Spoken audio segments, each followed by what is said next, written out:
வணக்கம். ஸ்ரீ சிவசூர்யா ஜோதிட வித்யாலயம் வழங்கும் காலச்சக்கரம். நான் சிவசூர்யா செந்தில்குமார், கோவில் நகரம், கும்பகோணத்திலிருந்து. நாம் தொடர்ந்து வைநாசிக நட்சத்திரத்தை பற்றி பார்த்துக்கிட்டு வரோம். அந்த வகையில் இந்த பதிவில் நம்ம பார்க்க இருப்பது மூல நட்சத்திரம். மூல நட்சத்திரத்தில் பிறந்தவங்களுக்கு வைநாசிக நட்சத்திரமாக எந்த நட்சத்திரம் வரும் அப்படிங்கிறத பார்ப்போம். அதாவது உங்கள் ஜாதகத்தில் உங்களுடைய பிறந்த நேரத்தை எடுத்து பாருங்கள். அதில் சந்திரன் அப்படின்னு போட்டு மூலம்னு போட்டிருக்கோம். சந்திரன் மூல நட்சத்திரம்னு உங்கள் ஜென்ம நட்சத்திரம் மூல நட்சத்திரமாக இருந்துச்சு அப்படின்னா உங்களுடைய வைநாசிக நட்சத்திரமாக அந்த மூல நட்சத்திரத்துக்கு 22வது நட்சத்திரத்தின் 4ஆம் பாதமாக வரும். அதாவது மூல நட்சத்திரத்துக்கு 88வது நட்சத்திர பாதமாக வரும். உங்களுக்கு வைநாசிக நட்சத்திரம் அப்படின்னு சொல்லக்கூடிய உங்களோட வளர்ச்சியையும் காரிய தடையையும் உண்டு பண்ணக்கூடிய நட்சத்திர பாதம். இந்த மூல நட்சத்திரத்தில் பிறந்தவங்களுக்கு நட்சத்திரத்தின் அதிபதி யாருன்னு பார்த்தீங்கன்னா கேது பகவான். கேது பகவானாலே நான் என்ன சொல்லியிருக்கேன், கேது, சந்திரன், குரு இவங்க 3 பேருமே முக்கூட்டு கிரகமாக தான் செயல்படுவாங்க இந்த வைநாசிகத்துக்கு. பாருங்கள், இந்த கேதுவுக்கு 7வது நட்சத்திரமாக, அதாவது மூல நட்சத்திரத்துக்கு 7வது நட்சத்திரமாக பார்த்திங்கன்னா பூரட்டாதி நட்சத்திரம் வரும். பூரட்டாதி நட்சத்திரம்னா வதை நட்சத்திரம். அதாவது இந்த மூல நட்சத்திரத்துக்கு பூரட்டாதி நட்சத்திரம் வதை நட்சத்திரம். அதே போல் அஸ்த நட்சத்திரத்துக்கு 7வது நட்சத்திரம் மூல நட்சத்திரம். அஸ்தம், சித்திரை, சுவாதி, விசாகம், அனுசம், கேட்டை, மூலம். அஸ்த நட்சத்திரத்துக்கு 7வது நட்சத்திரமாக வந்துருச்சு பாருங்கள் மூல நட்சத்திரம். அப்போ மூல நட்சத்திரத்துக்கு திருவோண நட்சத்திரம் அப்படிங்கிறது க்ஷேமத்தாரே உண்டு பண்ணக்கூடிய நட்சத்திரம். அதாவது நல்ல விஷயங்களை நடத்தி கொடுக்கக்கூடிய நட்சத்திரம் இந்த திருவோண நட்சத்திரம். அப்போது இந்த மூல நட்சத்திரத்தில் பிறந்த அனைவருக்குமே மூல நட்சத்திரத்தை ஜென்ம நட்சத்திரமாக கொண்டு பிறந்த அனைத்து ஜாதகர்களுக்கும், ஆணானாலும் பெண்ணானாலும் உலகத்தில் உள்ள அனைத்து உயிரினங்களும் மூல நட்சத்திரம் சந்திர பகவான் மூல நட்சத்திரத்தில் பயணிக்கும்போது பிறந்த அனைத்து ஜாதகருக்கும் மூல நட்சத்திரமே ஜென்ம நட்சத்திரமாக இருக்கும். அந்த மூல நட்சத்திரத்தில் பிறந்தவங்களுக்கு அதிலேருந்து எண்ணி வரக்கூடிய 22வது நட்சத்திரமான அஸ்த நட்சத்திரம் வைநாசிக தோஷத்தை கொடுக்கக்கூடிய நட்சத்திரம். அதுலேயும் என்னன்னு பார்த்தீங்கன்னா, இந்த மூல நட்சத்திரத்திலேருந்து நீங்கள் எண்ணி வரும்போது 88வது நட்சத்திர பாதம் தான் தோஷத்தை உண்டு பண்ணும். அதாவது 22வது நட்சத்திர பாதத்தில் லாஸ்ட்டு பாதம், 22வது நட்சத்திரத்தில் 4ஆம் பாதம் தோஷத்தை உண்டு பண்ணக்கூடிய அமைப்பை பெற்ற ஜாதகம். அதுக்கான ஆதிபத்தியத்தை பெற்ற நட்சத்திர பாதம்னு சொல்லலாம். அந்த நட்சத்திரத்தில் உங்களுக்கு ஏதாச்சும் கிரகங்கள் நின்று திசை புத்தி நடத்திச்சுன்னா கண்டிப்பாக உங்களுக்கு பாதகத்தை உண்டு பண்ணும். தடை, தாமதம், வம்பு, வழக்கு, போட்டி, பொறாமை, நோய் நொடிய இந்த மாதிரிலாம் நோய் நொடி, உடம்புக்கு நோய் நொடி, தேவையில்லாத பிரச்சனைகள், கோர்ட்டு கேஸு, இந்த மாதிரி பிரச்சனைகளை உண்டு பண்ணும். எப்போது அந்த அஸ்த நட்சத்திரத்தில் 4ஆம் பாதத்தில் சந்திர பகவான் நின்று கேது பகவான் புத்தி நடக்கும்போது. அப்படி இல்லைன்னா சந்திர பகவானோட திசையில் உங்களோட லக்கணத்துக்கு பாதகாதிபதியின் புத்தியோ மாரகாதிபதியின் புத்தியோ 6, 8, 12ஆம் அதிபதியின் புத்தியோ நடக்கும்போது உங்களுக்கு இந்த மாதிரி பிரச்சனைகள்லாம் உண்டு பண்ணக்கூடிய அமைப்பு ஏற்படும். இதில் சந்திரனோட திசையும் நடந்து சந்திரனோட புத்தியும் நடக்கும்போது ரொம்ப கடுமையான பாதிப்பை ஏற்படுத்தும். அதே போல் அந்த நட்சத்திர பாதத்தில் அஸ்த நட்சத்திரம் 4ஆம் பாதத்தில் சந்திரனோட ராகுவோ வேறு அசுப கிரகமான சனி பகவானோ இணைந்து திசாபுத்தி நடத்துச்சுன்னா ரொம்ப கடுமையான பாதிப்பை ஏற்படுத்தி வச்சிரும் இந்த மூல நட்சத்திரத்துக்காரங்களுக்கு. அப்போ அந்த நேரத்தில் ரொம்ப ஜாக்கிரதையாகவும் ரொம்ப எச்சரிக்கை உணர்வோடும் செயல்படணும் ஜாதகர். இந்த 22வது லாஸ்ட்டு பாதம் என்ன செய்யும் அப்படின்னா, அந்த ஹஸ்த நட்சத்திரம் 4ஆம் பாதத்தில் எந்த கிரகம் நின்று திசாபுத்தி நடத்தினாலும் அந்த திசாபுத்தியில் கண்டிப்பாக ஒரு பாதிப்பை உண்டு பண்ணும் இந்த மூல நட்சத்திரத்தில் பிறந்தவங்களுக்கு. மூல நட்சத்திரத்தின் அதிபதி கேது, அஸ்த நட்சத்திரத்தின் அதிபதி சந்திரன். இவங்க அந்த நேரத்தில் பார்த்திங்கன்னா பொதுவாகவே சந்திரனும் கேதும் சம்பந்தப்பட்ட தொடர்ந்து உடம்பில் சின்ன சின்ன பிரச்சனைகள், சின்ன சின்ன காயங்கள், ஆறாத வடுக்கள், சின்ன பருவ மாதிரி வரும். லேசாக சுரண்டி விட்டிங்கன்னா அது பெரிய புண்ணாயிரும். மனநல பாதிப்பு எதையோ இழந்த மாதிரி ஒரு விரக்தியான மனநிலை இந்த மாதிரிலாம் ஏற்படும். தொடர்ந்து உங்களுக்கு வயிறு சம்மந்தப்பட்ட கோளாறு, மனசு சம்மந்தப்பட்ட கோளாறு ஏற்படும். இதில் தாய்வழி உறவாலையும் தாயாலையும் உங்களுக்கு பெரும் தொந்தரவும் துன்பமும் நேரிடும். எப்போ நேரிடும்? சந்திர பகவான் இந்த அஸ்த நட்சத்திரத்தில் இருந்து திசை நடத்தும் போது உங்களுக்கு ஆப்போசிட்டான புத்திகள் நடைமுறையில் வரும்போது இந்த பிரச்சனைகள்லாம் ஏற்படும். தாயாலையும் தாய்வழி உறவாலையும் மன கஷ்டமும் பண கஷ்டமும் அவங்களால தேவையில்லாத தொந்தரவுகளும் இந்த மூல நட்சத்திரக்காரங்களுக்கு ஏற்படும். கண்டிப்பாக உங்கள் மனநலம் பாதிக்கப்படும். மனநலனா பைத்தியம் இல்லை, ஏதோ ஒன்று நீங்கள் இழந்தீங்கன்னா அதை நினச்சிக்கிட்டே இருப்பீங்கள்ல, அந்த மாதிரி ஒரு சூழ்நிலை ஏற்படும். ஏதோ நினைத்து வருந்தக்கூடிய சூழ்நிலை ஏற்படும். அதுலேயும் இந்த அஸ்த நட்சத்திரத்தில் 4ஆம் பாதத்தில் சனி பகவான் நின்று திசாபுத்தி நடத்தினாலும், சந்திரன் நின்று திசாபுத்தி நடத்தினாலும், குரு பகவான் நின்று திசாபுத்தி நடத்தினாலும், ராகு பகவான் நின்று திசாபுத்தி நடத்தினாலும், லக்கண அவயோகி, அதாவது நீங்கள் எந்த லக்கணத்தில் பிறந்தாலும் அந்த லக்கணத்துக்கு அவயோகின்னு ஒருத்தர் இருப்பார், அவர் நின்று திசாபுத்தி நடத்தினாலும், இல்லை இந்த ஹஸ்த நட்சத்திரத்துக்கு பகைப்பற்ற கிரகங்கள் அந்த ஹஸ்த நட்சத்திரத்தில் நின்று திசாபுத்தி நடத்தினாலும் பெரும் துன்பமும் துயரமும் உடல் நோயும் ஏற்படும். பொதுவாகவே இந்த வைநாசிகம் என்ன பண்ணும் அப்படின்னா, வைநாசிகம் என்றாலே நம்மளோட உடலும் பொருளும் நாசமாக போகிறது தான் வைநாசிகம். அதாவது என்ன நம்ம கையில் இருக்கோ, நம்மள்கிட்ட என்ன வைப்பு இருக்குதோ அது நம்ம கண்ணுக்கு எய்த்தாப்புலேயே வீணாக போகிறத நம்மளால் தடுக்க முடியாது. அதுக்கான ட்ரீட்மெண்ட் எடுக்க முடியாது. இப்போ உடம்புக்கு ஒரு நோய் வருதுன்னு வச்சுக்கோங்க, அந்த நோய்க்கு நம்ம ட்ரீட்மெண்ட் எடுத்தோம்னா செயல்படாது, ட்ரீட்மெண்ட்டே வேலை செய்யாது. நீங்கள் வயிற்று வலின்ட்டு போவீங்க, ஊசி போடுவாங்க, அடுத்தது வேறு ஒரு வலி வரும், அதுக்கு ஒரு ஊசி போட்டிங்க, அடுத்தது இன்னொரு பக்கம் ஒரு வலி வரும், அதுக்கு ஒரு ஊசி போட்டிங்கன்னா வேறு ஏதாச்சும் ஒரு தொந்தரவு உடம்புக்கு வரும். இது போல் சரி பண்ண முடியாது அந்த காலகட்டத்தில். எந்த காலகட்டத்தில்? அஸ்த நட்சத்திரத்தில் நின்று திசை புத்தி நடத்தக்கூடிய கிரகத்தின் காலகட்டத்தில். இது ஒரு பக்கம் இருக்கட்டும். பாருங்கள், நம்மளோட கர்மா நம்ம முன் ஜென்மத்தில் செய்த பாவங்களை கழிக்கிறதுக்கு தான் இப்போ அடுத்த பிறவி எடுக்கிறோம். இந்த மாதிரி பிறவி எடுக்கும்போது குழந்தை பருவமாக இருக்கும்போது, மூல நட்சத்திரக்காரங்களுக்கு குழந்தை பருவமாக இருக்கும்போது இந்த அம்மாவுக்கும் பிள்ளைக்கும் பிரிவினை ஏற்படும். நீங்கள் உதாரணத்துக்கு பார்த்தீங்கன்னா, இந்த ஆஞ்சநேயர் அம்மாவுக்கும் எவ்வளோ பிரச்சனைகள்னால் அவங்க 2 பேருமே ஒருத்தர் சந்திச்சுக்கிட்டாலுமே கூட ஒருத்தர் மன இறுக்கத்திலே இருப்பாங்க. பிள்ளையை பற்றியான கவலை அம்மாவுக்கும் இருக்கும், அம்மாவை பற்றியான கவலை பையனுக்கு இருக்கும். இந்த மாதிரி இருக்குமே தவிர அதை வெளிக்காட்டிக்க மாட்டாங்க. ஏன்னா இவங்களால் அவங்களுக்கு தொந்தரவு, அவங்களால இவங்களுக்கு தொந்தரவு, அப்படி போயிட்டுருக்கும் காலம். இது ஒரு பக்கம் வச்சுப்போம். குழந்தை பருவமாக இருந்து வளரும்போது நண்பர்களை இவங்க தேர்வு செய்யும்போது அஸ்த நட்சத்திரம் 4ஆம் பாதத்துக்காரங்களை இவங்க தேர்வு செய்யக்கூடாது, நண்பர்களாக ஏற்றுக்கக்கூடாது. பட் இருந்தாலும் ஒரு நண்பரை நம்ம போய் செலக்ட் பண்ணியா ஜாதகத்தை பார்த்து என்ன நட்சத்திரம்னு பார்த்தா நம்ம நண்பராக சேர்த்துக்க முடியும். ஆனாலும் பாருங்கள், விதி வலியது. இவங்களுக்கு கிடைக்கக்கூடிய நண்பர்கள் எல்லாமே இந்த அஸ்த நட்சத்திரத்தில் பிறந்தவங்க தான் நண்பராக சேருவாங்க. நீங்கன்னா உங்கள் ஜாதகத்தை எடுத்து பாருங்கள், உங்களுடைய நண்பர்களை விசாரித்து பாருங்கள் அவங்களுக்கு என்ன நட்சத்திரம்னு. உங்களுக்கு 10 நண்பர்கள் இருந்தால் அதில் சரி பாதி 5 நண்பர்கள் அஸ்த நட்சத்திரத்துக்காரங்களாக தான் இருப்பாங்க. ஏன் அப்படின்னா, இந்த பழகும்போதே உங்கள்கிட்ட பழகி தானே உங்களுடைய வீக்னஸை கண்டுபிடிச்சி உங்களை பழி வாங்க முடியும். அதுபோல் தான் இந்த நண்பர்கள் உங்களுக்கு நல்லா பழகிட்டு உங்களுடைய வீக்னஸை தெரிஞ்சுக்கிட்டு உங்களை பழி வாங்குவாங்கன்னு இல்லை, கிரக மண்டலம் அது பழி வாங்கும், காலச்சக்கரம் பழி வாங்கும். ஏன்னா அவங்க மூலியமாக தான் உங்களை பழி வாங்கணும்னு கிரகம் முடிவெடுத்துருச்சு, நட்சத்திரம் முடிவெடுத்துருச்சு அப்படின்னா அந்த நட்சத்திரம் தான் உங்களை பழி வாங்கும். இந்த மாதிரி நண்பர்கள் இருக்கும்போது பாருங்கள், அவங்களால நீங்கள் சில தர்ம சங்கடமான சூழ்நிலைகளை சந்திக்க வேண்டியிருக்கும். அவங்களால சில வம்பு வழக்குகளையும், அவங்களுக்காக சில சூரிட்டி கையெழுத்து போட்டு ஏமாந்து போகிறதும், அவங்களால பணத்தை இழக்கிறதும் பொருளை இழக்கிறதும், அவங்களால சில பிரச்சனைகளை எதிர்கொள்வதும் இந்த மாதிரி ஏற்படும் உங்களுக்கு. இதுவே வளர்ந்து ஒரு பார்ட்னர்ஷிப் போட்டு ஒரு தொழில் ஆரம்பிச்சிங்கன்னா கண்டிப்பாக நீங்கள் அஸ்த நட்சத்திரத்துக்காரங்களை சேர்க்காதீங்க. என்ன காரணம்னா, நீங்கள் பார்ட்னர்ஷிப் போட்டு ஒரு தொழில் ஆரம்பிச்சிங்கன்னா அந்த தொழில் அவங்களுக்கு தான் போய் சேருமே தவிர உங்களுக்கு அது கைகூடாது.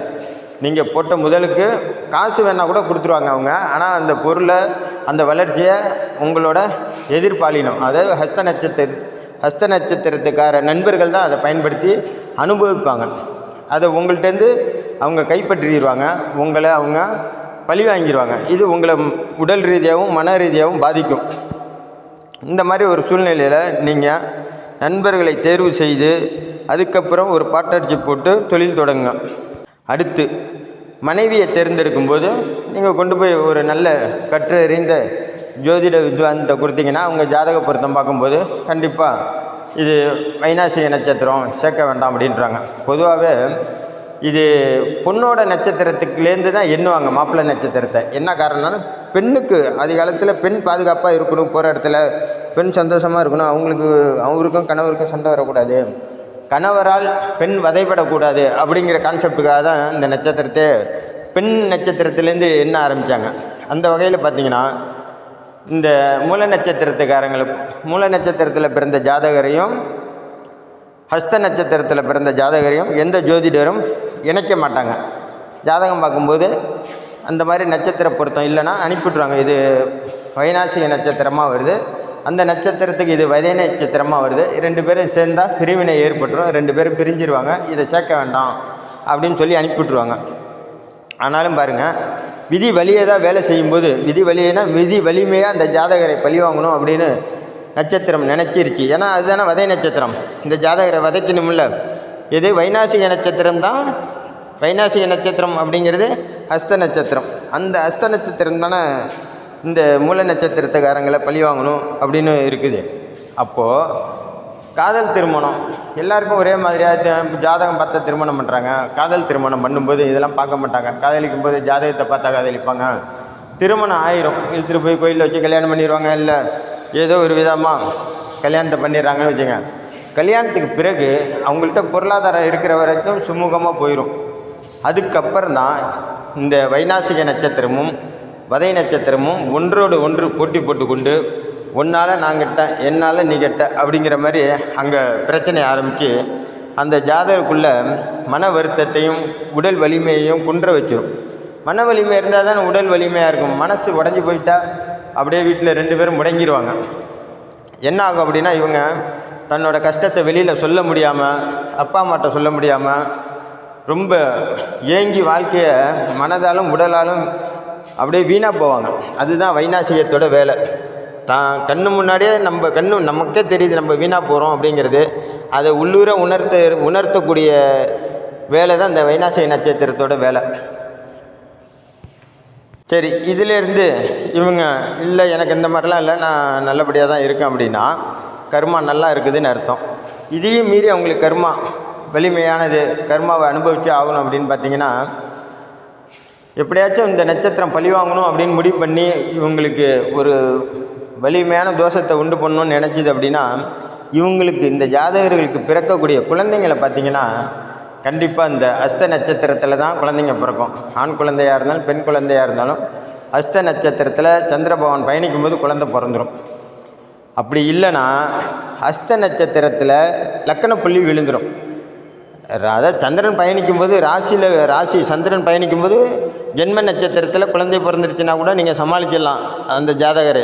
ஆனால் ஹஸ்த நட்சத்திரத்தை லக்கண புள்ளியாக வச்சு ஒரு குழந்தை பிறந்துருச்சு அப்படின்னா அந்த ஜாதகரை சமாளிக்கிறது ரொம்ப கஷ்டம். அந்த ஜாதகர் உங்களை கண்டிப்பாக சித்திரவதை செய்ய போகிறார் அப்படின்னு அர்த்தம். உங்கள் பொன் பொருள் உடைமைகளை நாசம் பண்ண போகிறாரு அப்படின்னு அர்த்தம். இந்த மாதிரி சூழ்நிலையில் உங்களால் கண்ணால் பார்க்க முடியுமே தவிர அதை தடுத்து நிப்பாட்ட உங்கள்கிட்ட தெம்பும் திராணியும் இருக்காது. ஏன் இருக்காதுன்னா உடலாலும் மனதாலும் நீங்கள் உடஞ்சி போயிருப்பீங்க.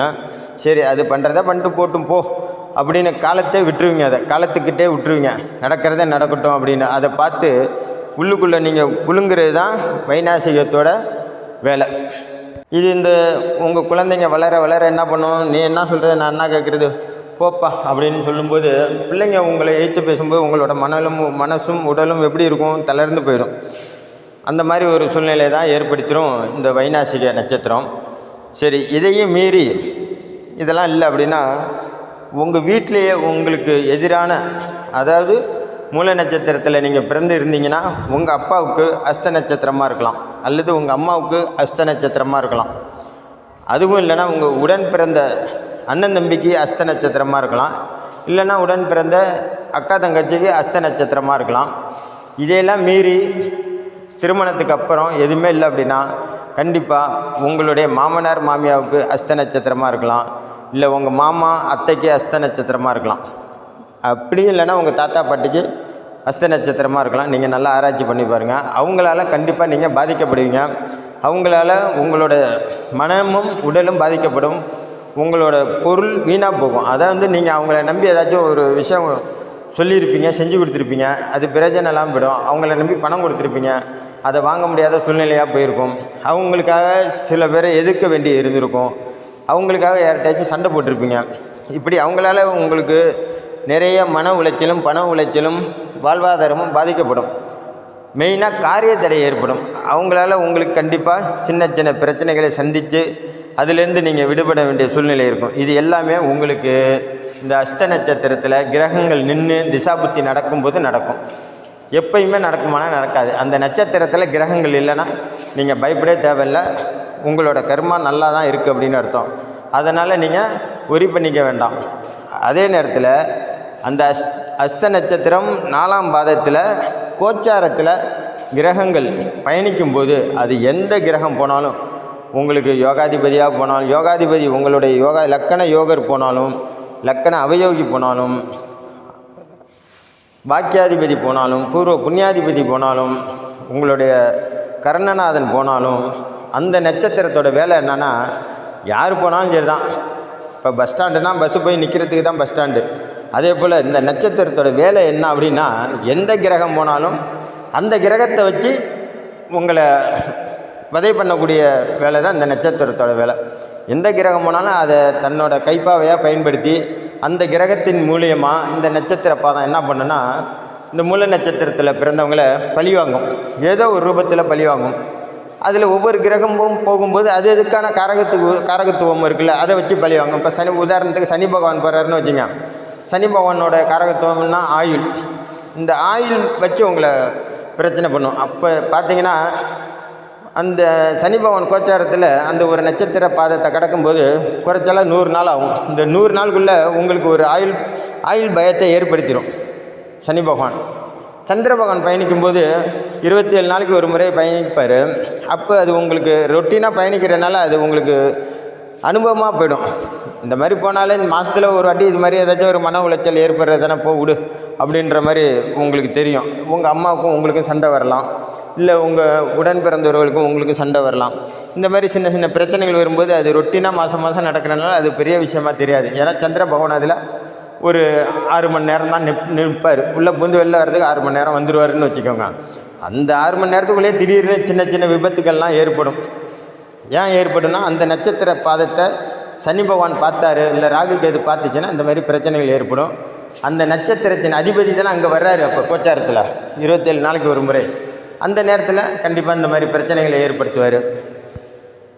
அதே நேரத்தில் இந்த சந்திர பகவானோட நட்சத்திரமான பாக்கி 2 நட்சத்திரம் இருக்குது இல்லையா, பொதுவாகவே பார்த்திங்கன்னா மூல நட்சத்திரத்துக்கு அஸ்த நட்சத்திரம் சேமத்தாரை,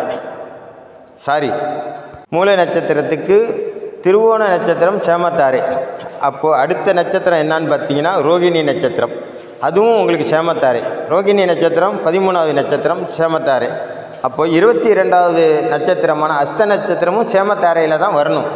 பட்டு அதில் ஒரு நுணுக்கம் என்னன்னா, உங்களுடைய பிறந்த நட்சத்திரத்துக்கு 88வது நட்சத்திர பாதம் மட்டும் உங்களுக்கு வைநாசிக நட்சத்திர பாதமாக செயல்படணும் அப்படிங்கிறது காலச்சக்கரத்தோட விதி.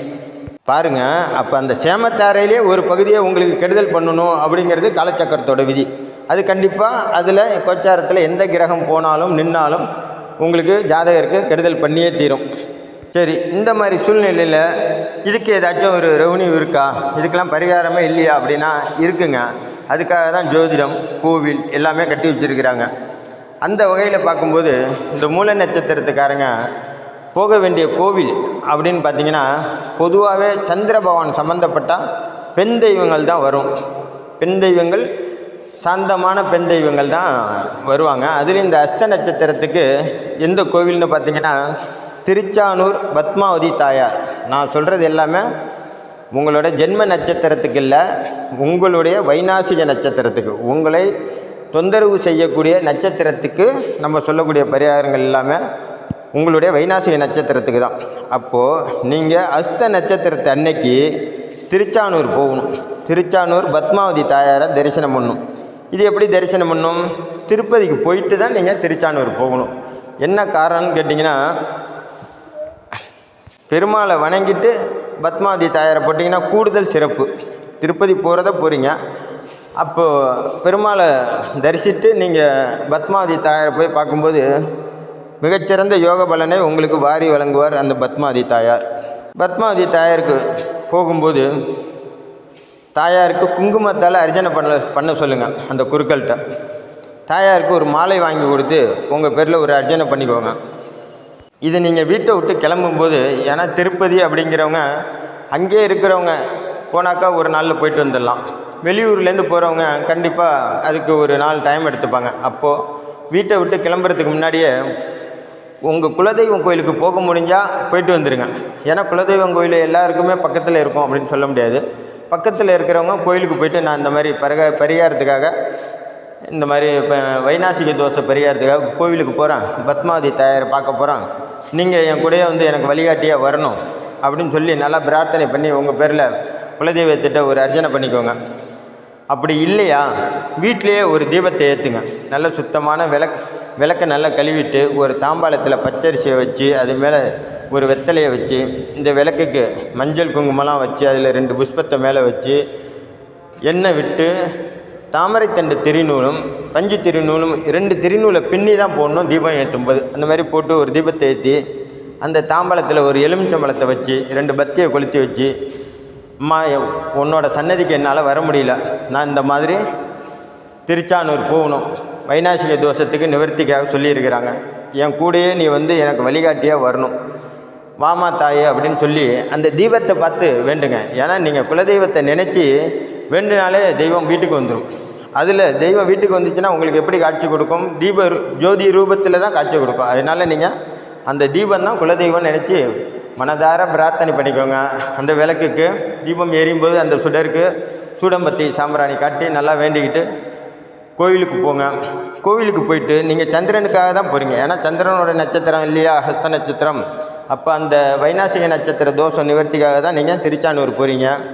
அங்கே போகும்போது, திருச்சானூர் போகும்போது பத்மாவதி தாயார்கிட்ட நல்லா பிரார்த்தனை பண்ணிக்கிட்டு, அம்மா தாயே உங்ககிட்ட வந்தாக்க இந்த வைநாசிக தோஷம் நிவர்த்தி ஆகிடுன்னு சொல்கிறாங்க, அது நிவர்த்தி ஆகிடணும், என்னோட கிரக தோஷம்லாம் என்னோட சரியாயிடணும் அப்படின்னு வேண்டிக்கிட்டு அங்கே உங்களால் விளக்கேற்ற முடிஞ்சால், ஏன் அப்படின்னா அங்கே விளக்கேற்ற விடுவாங்களா என்னான்னு தெரியலை, ஆகையினால விளக்கேற்ற அனுமதி இருந்ததுன்னா நீங்கள் எத்தனை விளக்கு ஏற்றணும் அப்படின்னா, அஸ்த நட்சத்திரத்தின் அதிபதி சந்திரன், அவரோட திசை 10, மூல நட்சத்திரத்தின் அதிபதி கேது, அவரோட திசை 7. அப்போ 10 + 7 17 புது அகல் விளக்கு வாங்கிக்கோங்க. அதில் சுத்தமான நெய்யும் இழுப்பெண்ணெயும் விடுங்க. நெய் சந்திரனுக்கு, இழுப்பெண்ணெய் கேதுக்கு. இது 2ஐயும் மிக்ஸ் பண்ணி அந்த 17 தீபத்தையும் ஏற்றுங்க. அதுக்கு அங்கேயும் நீங்கள் தாமரைத்தண்டு திருநூலும் பஞ்சு திருநூலும் மிக்ஸ் பண்ணி தான் போடணும். ஒவ்வொரு தீபத்துக்கும் போட்டு 17 தீபத்தையும் ஏற்றி அந்த 17 தீபத்துக்கும் ரோஜா மலர்களால், ரோஜா மலர்களை உதிரி ரோஜா மலர்களால் அட்சதை தூவுற மாதிரி தூவி விடுங்க. அந்த 17 தீபத்துக்கும் நீங்கள் ரொம்ப ஸ்போர்ட்ஸாக தூவினீங்கன்னா தீபம் எரியிற தீபம் நின்றும். ஏன் அப்படின்னா அது மகாலட்சுமியின் சொரூபம். அதனால் அதுக்கு பூ தூவ சொல்கிறேன். பூ தூவிட்டு அந்த தீபத்திட்ட நல்லா வேண்டிக்கோங்க. வேண்டிக்கிட்டு பத்மாவதி தாயாருக்கு போய் உங்கள் பேரில் ஒரு அர்ச்சனை பண்ணிக்கோங்க. அர்ச்சனை பண்ணிக்கிட்டு பால்கோவா, சுத்தமான நல்ல பால்கோவா வாங்கி 11 பேருக்கு கொடுங்க. ஏன்னா சந்திரனுக்கு பரிகாரத்துக்காக போகிறீங்க. அங்கே பால்கோவா 11 பேருக்கு, முடிஞ்சால் 21 பேருக்கு கொடுக்கலாம். நீங்கள் நல்ல ஒரு தரமான ஸ்வீட் கடையில் போய் பால்கோவா வாங்கிக்கோங்க. பால்கோவா வாங்கி ஒரு 11 பேர், குறைச்சலாம் 11 பேர் அவங்களுக்கு கொடுத்துட்டு அவங்கள்ட்ட ஆசீர்வாதம் வாங்கிக்கோங்க. கொடி மரத்துக்கிட்ட வந்து நல்ல பிரார்த்தனை பண்ணிக்கோங்க. கோவிலில் ஒரு 2.25 மணி நேரம் இருங்க. அப்போ தான் உங்கள் உடம்புல உள்ள அந்த கெட்ட வைப்ரேஷன்லாம் வெளியில் போகும். அந்த கர்ப்பகிரகத்தில் இருக்கக்கூடிய பஞ்சபூத சக்திகளின் வைப்ரேஷன் உங்கள் உடம்புக்குள்ளே ஏறும். இதுக்காக தான் அந்த கோயிலுக்கே நம்ம போக சொல்கிறது, பரிகாரத்துக்காக. பரிகாரன்ற பேரில் அங்கே உள்ள சக்திகளை, அதாவது வைப்ரேஷன், மின்காந்த அலைகளின் சக்திகளை உடம்பில் ஈர்த்து கொண்டு வீட்டுக்கு வர்றதுக்காக தான் பரிகாரன்ற பேரில் கோவிலுக்கு போக சொல்கிறது. போயிட்டு ஒரு 2.25 மணி நேரம் இருங்க. இருந்துட்டு சாமிகிட்ட பிரார்த்தனை பண்ணிக்கிட்டு வெளியில் வாங்க. இந்த பால்கோவாவை கொடுங்க 11 பேருக்கு. கொடுத்துட்டு வெளியில் வந்தோன்னே ஒரு 11 பேருக்கு அன்னதானம் பண்ணுங்க. இந்த அன்னதானம் தான் எவ்வளோ பெரிய தோஷத்தையும் குறைக்கக்கூடிய சக்தி படைத்த தானம் அன்னதானம். ஏன் அப்படின்னா, நல்ல பசியோடு இருக்கிறவங்களுக்கு வேறு எந்த சிந்தனையுமே வராது. அவங்கள்ட்ட போய் ஒரு பசியோடு இருக்கிறவன்ட்ட போய் பொண்ணையோ பொருளையோ கொடுத்தீங்கன்னா அதை வாங்கிப்பான். பக்கத்தில் ஏதாச்சும் கடை இருந்தால் அதை போய் சாப்பிட்றதுக்கு தான் அதை வாங்கிப்பான்.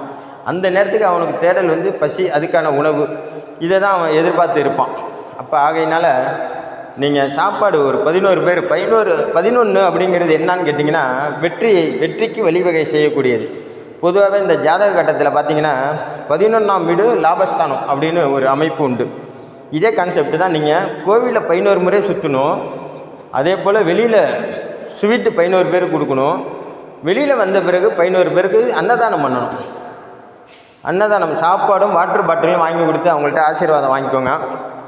அவங்கள்ட்ட ஆசீர்வாதம் வாங்கிக்கிட்டு சாப்பாடும் வாட்டர் பாட்டிலும் வாங்கி கொடுத்துட்டு அவங்களோட வயிறும் மனசும் நிறையிற மாதிரி சாப்பாடு வாங்கி கொடுங்க. சும்மா பேருக்கு ஒரு 10 ரூபாய்க்கு 20 ரூபாய்க்கு வாங்கி கொடுத்துறாங்க.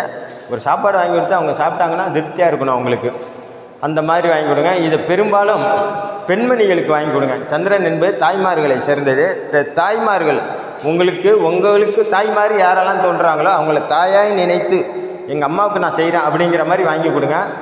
உங்கள் வீட்டில் இருக்கிற அம்மாவுக்கு நீங்கள் சாப்பாடு வாங்கி கொடுக்காம போய் வெளியில் யாருக்காச்சும் வாங்கி கொடுத்தீங்கன்னா 100% இந்த பரிகாரம் வேலை செய்யாது. வீட்டில் பெத்த தாயை பட்டினி போட்டுட்டு அன்னதானன்ற பேரில் வெளியில் போய் செஞ்சிங்கன்னா அது உங்களுக்கு ஒரு துளி அளவு கூட பலன் கொடுக்காது.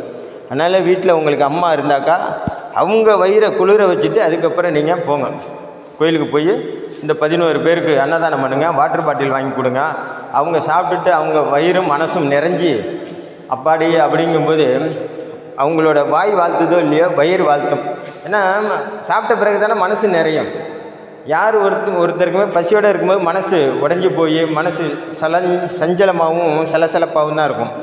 ஃபுல்லாக சாப்பிட்டாச்சு தண்ணி குடிச்சிட்டாரு அப்படின்னா வயிறு நிறைஞ்சிரும். வயிறு நிறைஞ்சால் மனசு நிறைஞ்சிரும். மனசு நிறைஞ்சால் தூக்கம் வந்துடும். அதனால தான் பாருங்கள், சாப்பிட்ட உடனே தூக்கம் வந்துடும், எந்த சிந்தனையும் இருக்காது. வயிறு நிறைஞ்சாலே மனசு நிறைஞ்சிடும். மனசு நிறைஞ்சாலும் தூக்கம் வந்துடும். அப்போது கண்டிப்பாக அவங்களோட வாழ்த்து உங்களுக்கு பரிபூர்ணமாக கிடைக்கும். இந்த அன்னதானம் பண்ண உங்களுடைய தோஷங்கள்லாம் குறைஞ்சி வந்துடும். அதாவது தர்மங்கள் நீங்கள் பண்ண இது ஒரு தர்மம் தான். எதையுமே எதிர்பார்ப்பு இல்லாத ஒரு தர்மம். ஏன்னா அந்த இடத்துல போய் நீங்கள் அவன்கிட்ட நம்ம ஏதாச்சும் செய்வானா எதிர்பார்க்குறீங்க, அப்படி கிடையாது. அவனோட பசிக்கு உங்களுக்கு தாய் மாதிரி உள்ளவங்களுக்கு இந்த உணவை வழங்குங்க, வாட்டர் பாட்டிலை வழங்குங்க. அவங்க மனசும் உடலும் நிறைஞ்சின்னா உங்களுடைய வாழ்வாதாரம் நிறைஞ்சி இருக்கும். இந்த எதிர்பார்ப்பு இல்லாத இந்த பரிகாரம் உங்களுடைய வாழ்க்கை தரத்தை உயர்த்தும். அதனால தான் தர்மம் பண்ண உங்களுடைய கர்மம் அப்படிங்கிறது தேவையில்லாத செலவுகளை பண்ணுறது எல்லாமே கர்மம் தான். அதனால் இந்த தர்மத்தை பண்ணுங்கள், கர்மத்தை குறைச்சி வாங்க. இந்த வேலையெல்லாம் முடிச்சுட்டு நீங்கள் வீட்டுக்கு வரும்போது ஒரு விநாயகர் கோயிலில் எங்கேயாச்சும் வர்ற வழியில் விநாயகர் கோயில் இருந்ததுன்னா ஒரு நல்ல நெத்துக்காயாக வாங்கிக்கோங்க.